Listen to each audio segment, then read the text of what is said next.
Sergio, you must have some questions. Yes. I think it's going to take a look in your eyes. Why don't you tell us of your influences in the early, you worked at, started working when you were 12 or 13, Well, and you started working with Will Eisner, or I believe. I got my first job, and don't be afraid to interrupt right in the middle. Come on, sit if you can, or whatever. I got my first job when I was about 11 and a half or 12 years old. And that wasn't because I was so good. That was my first painting job. It was because it was a different business then than it is today. When I started back in the late 30s, early 40s, it was like the comic book sold for 10 cents. There was 64 pages of material with no ads. And there was a lot of stuff that had to be turned out, a lot of artwork that had to be done.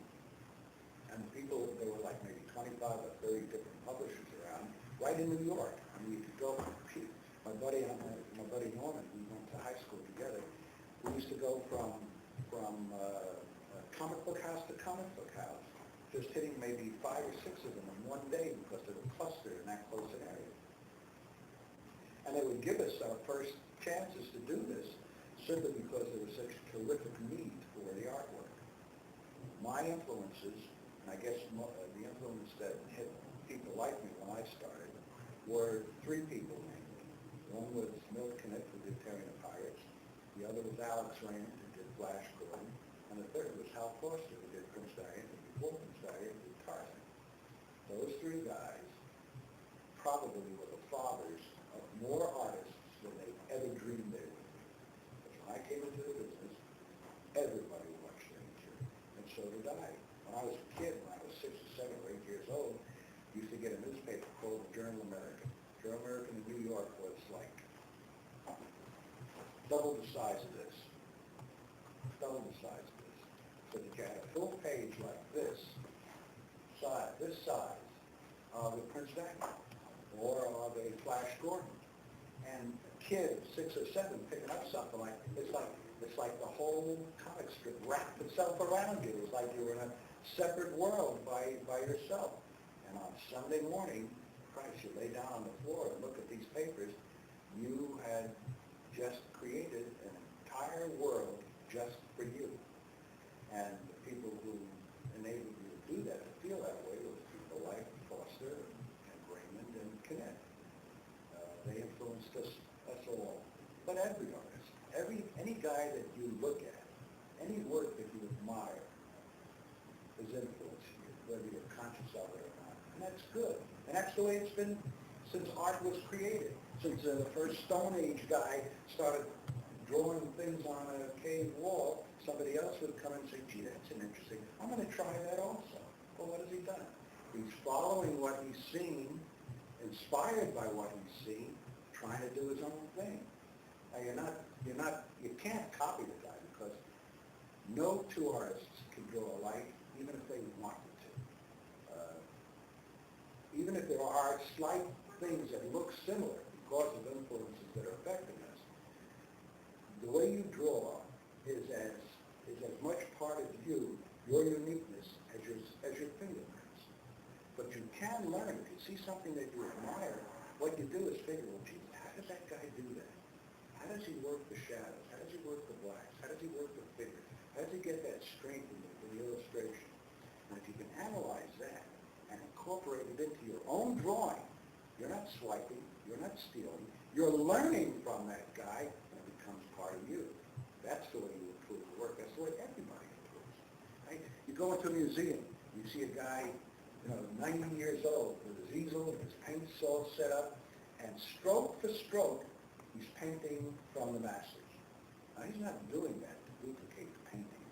He's doing that because in that way, he can analyze the strokes. He can analyze the colors. He can analyze how the master got his colors down, and he's learning that. That's what we all do. Can you tell us, like, some big frustrations you had in the beginning?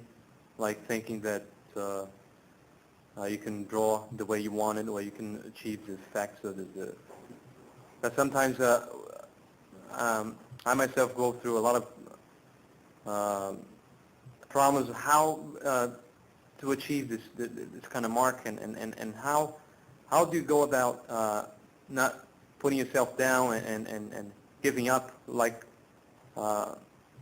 many guys that graduated, that not many, but at least a couple, because they drew so much in school, and they went through a lot of frustrations of not doing the best thing they could do.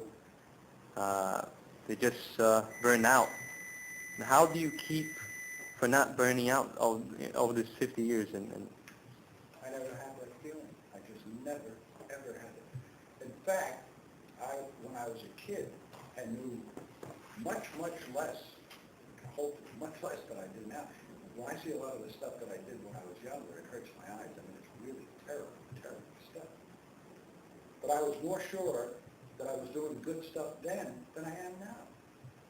I guess it comes from ignorance. If anybody tried to tell me how to change my work or how to alter it or to do it better, because I was a kid at 13, I must have been terrible obnoxious. Because I say, yeah, but I just go ahead and do it my own way anyhow. So the fact that I was never frustrated. I never felt like, I don't know why, but I never felt like my work wasn't good enough. I always felt that my next job or my next piece of work would be better than the one I just finished, but the work that I finished was as good as I could do, and that's okay with me. As long as I gave it a fair try, as long as I gave it a fair shot, that's all I was expecting, because I was having too much of a good time just drawing. Beyond that, I always felt, and I've always admired other people's work. I think maybe it's because I'm not intimidated by somebody else's good work. I enjoy somebody else. I love somebody else's good work. It almost gives me as much of a thrill seeing somebody else's good work as doing the work myself.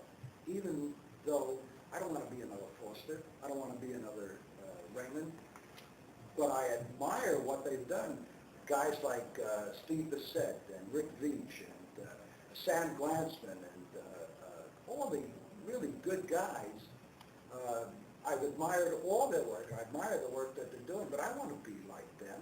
I admire them for what they've done. So it's not an intimidating factor to me. In fact, it kind of gives me more enthusiasm, because the way I figure it, if they can do as well as they're doing, the way they're approaching the work, then there's room for me to get to the point that I want to get to doing my kind of work. So rather than feeling down or put down by somebody else's good work, it gives me a push to do my stuff a little better. And I always have. I feel better and more excited about working, just working, now, after, almost 55 years in this business, than I did when I first started. Because I'm getting a handle. I'm getting a good handle on what it's all about.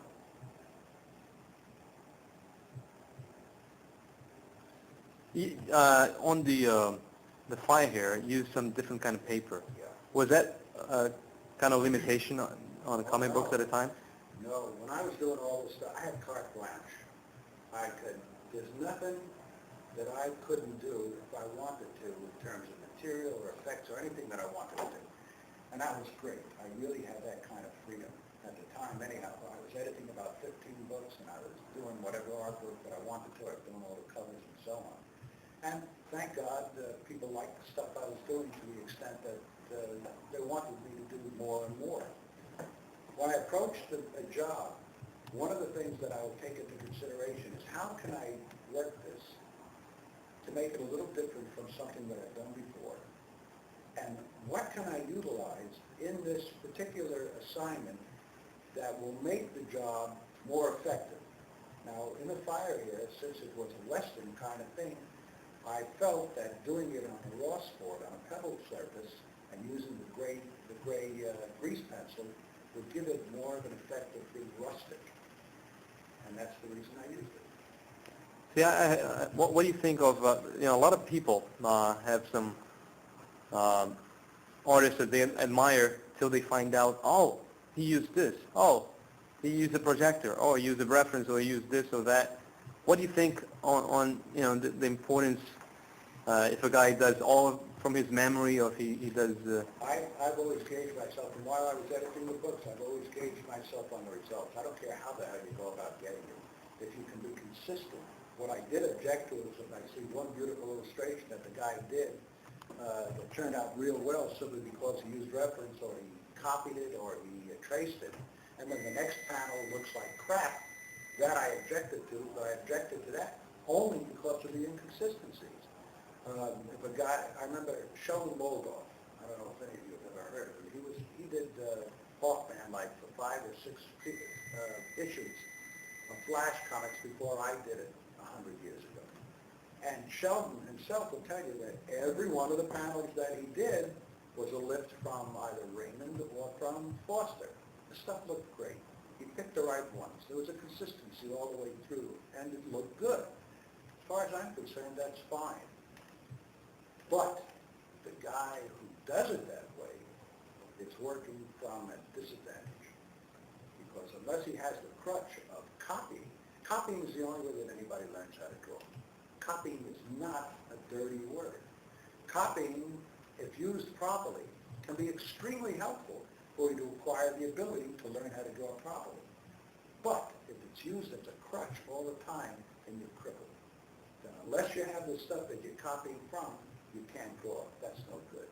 The artist wants the freedom also to be able to create his drawings. And the only way you do that is to know your anatomy, your figure drawing, your proportions, your composition, and so on and so forth, so well that you can work without having to depend on having a photograph or a piece of artwork to work from. Frazetta, terrific painter, is one of the few painters I know who isn't completely inundated, who doesn't demand a whole bunch of photographs before he sits down to paint. Because he can draw like a whiz. He draws like a son of a gun. Do you do the same thing with some of your more mechanical references for Sergeant Rock or even Tarzan, so that you got to know the object you have to draw? Absolutely. Those references are absolutely critical.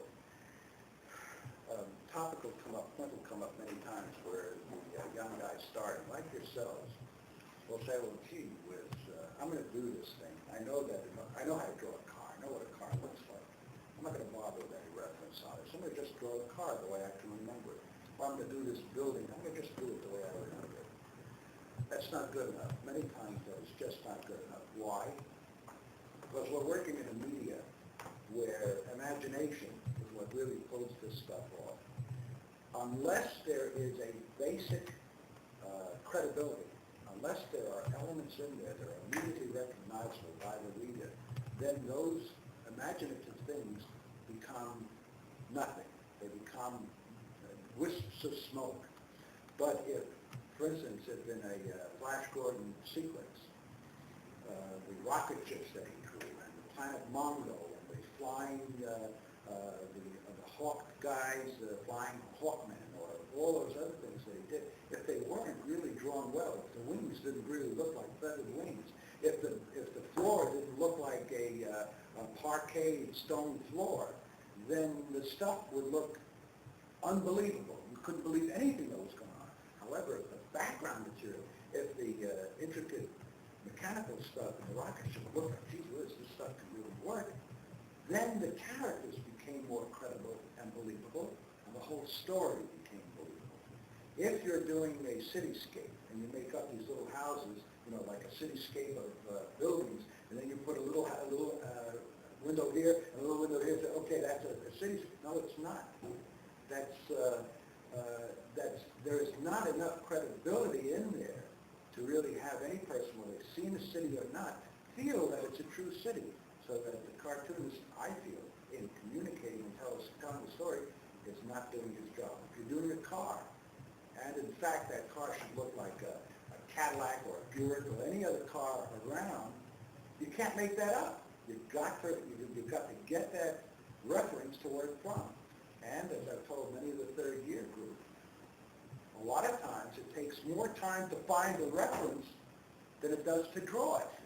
But that is absolutely necessary. That's part of the job.